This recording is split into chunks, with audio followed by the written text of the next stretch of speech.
bosun, pipe him aboard. Aye, aye, sir. Fire, dress ship. Very good, sir. Dress ship!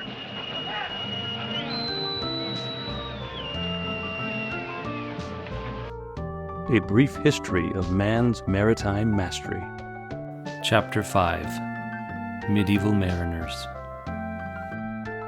Geoffrey Chaucer, poet, envoy to the king, and customs official, stepped aboard the little vessel moored in the Thames, bracing himself once again for the familiar trials of shipboard travel. It is the year of our Lord 1378. Chaucer, seasoned by past voyages, harbors no illusions about the discomforts that lie ahead, pulling his hooded cloak tightly about him, leaving only his straight nose and forked beard exposed to the biting wind. He settles on the stern castle, his gaze fixed on the bustling crew below. The master of the ship, a figure of authority amidst the chaos, commands the men with the urgency of someone well acquainted with the unpredictable seas. The crew, seasoned and sturdy, respond with sort of a lyrical chant, their voices rising and falling in rhythm with the work. Haul the bowline, now veer the sheet. Yo-ho, furlum, lads, haul in the brails. Oh, see how well our good ship sails. Below deck, passengers lie huddled together, their bowls at the ready, many already crying out for hot wine to calm their nerves. The ship's owner, striding about like a lord of his own floating domain, orders sacks of straw to be placed here and there for those unfortunate souls with nothing but their cloaks to lie on. While the stern castle might offer Chaucer a clean and airy perch, the passenger deck below is another matter entirely. The air is thick with the stench of foul bilge water sloshing beneath the floorboards.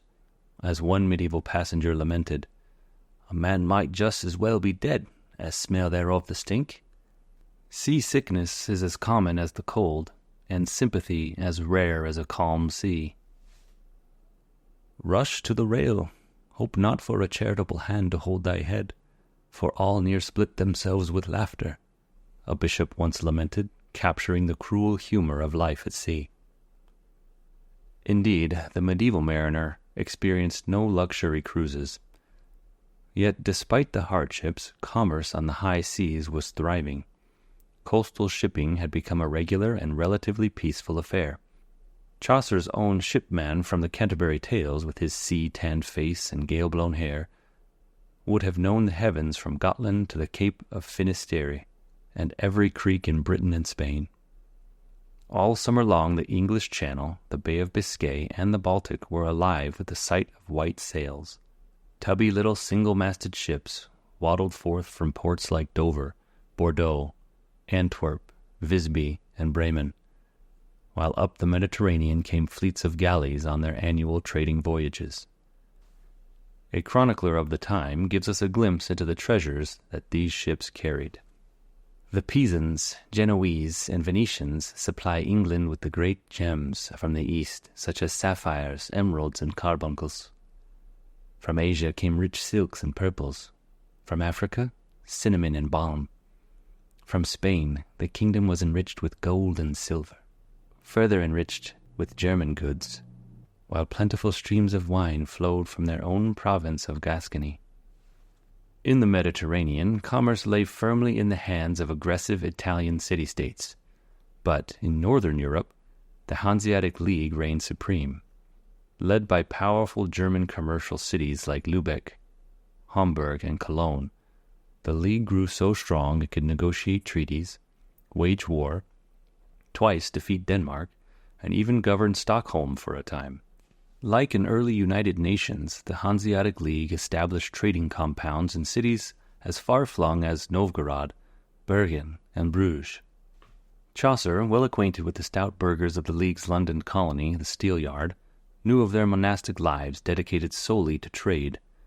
The League's ships, cogs and hulks, sailed from port to port, loading English wool, Flemish cloth, Russian fur, Swedish iron, and Biscay salt. But perhaps their most important commodity was the humble herring, caught in the Baltic Sea off the coast of southern Sweden. Salted and packed in spruce barrels, herring was a staple of the diet for much of Europe. But when the great shoals of herring mysteriously vanished from the Baltic in the 16th century, perhaps due to a decline in the sea's salinity, the power of the Hanseatic League waned. Yet the League's contribution to maritime history were undeniable. A tight-fisted monopoly, it nonetheless demonstrated the benefits of well-regulated commerce, and its relentless demand for more cargo space spurred crucial improvements in ship design.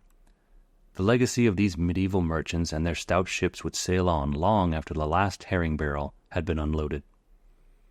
Change came slowly to the medieval mariner. Those old sea dogs were a conservative lot, clinging to tradition as if it were a lifeline in stormy seas. The early merchant vessels of northern Europe were little more than plump cousins of the Viking ships, only now the oars were gone. These ships were double-ended with the same single mast and square sail, and a steering oar on the quarter. But as time passed, the ships began to evolve. The wooden fighting castles that had once been tacked on fore and aft for battle became permanent parts of the ship's design. The stern castle, where the officers now had their cabins, offered an elevated deck from which the entire ship could be commanded. Builders began to reshape the stern to accommodate a new innovation, the rudder. No longer would a landsman confuse bow for stern. Ships grew bigger, and with that size came the need for more masts and more sails. A giant single sail was simply too heavy and too cumbersome to manage with manpower alone. Taking a page from the Chinese, who had mastered the seas long before, European shipbuilders added masts at the bow and stern. They extended a spar from the bow to carry a spritsail, a nod to the ancient Roman artemon. Holes were made deeper, better gripping the sea, and sturdier to bear the increased weight of the added sails and added cargo. The planking, once overlapping like the light Viking ships, now formed a smooth skin over a heavy frame. The result was a slow, clumsy-looking vessel, but one that was sound, reliable, something like the Model T of the great windjammers to come. The medieval mariner was not content with just improving his ship. He made strides in the governance of the sea as well. Codes of the sea were formulated to settle disputes and assign responsibility in case of mishaps. The laws of Oleron, named for a French island, became widely accepted. These laws were strict. A pilot who lost a ship through carelessness or ignorance had to provide financial satisfaction or lose his head. Ships were required to mark their anchors with buoys to prevent foul moorings. And when a shift in the wind provided an opportunity to sail, the shipmaster had to assemble his crew and ask, "Gentlemen, what think ye of the wind?" If they deemed it an ill wind, the ship would not sail. It was during this time that the mariner began to use a new and mysterious tool, the compass. No one knows for certain who invented it, but it revolutionized navigation. At first, the compass was nothing more than a magnetized needle stuck onto a cork that floated in a pool of water. The pilot, often with a bit of showmanship, would magnetize the needle in front of the grizzled sailors.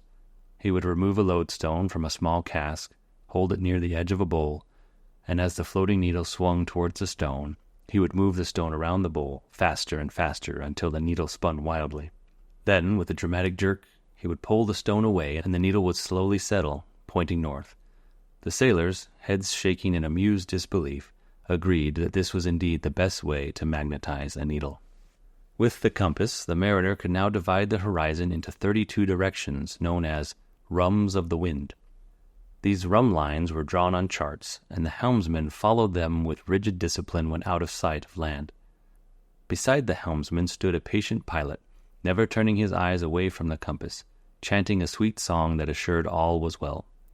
If they strayed off course due to compass error, there was little they could do.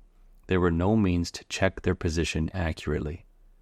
The medieval mariner had made considerable progress in man's struggle to conquer the sea, but the greatest change was yet to come, not in the ships they sailed, but in the sailors themselves. No longer content to sail only the well-beaten path, the mariner's spirit of adventurer was awakening, setting the stage for an era of exploration that would change the world forever.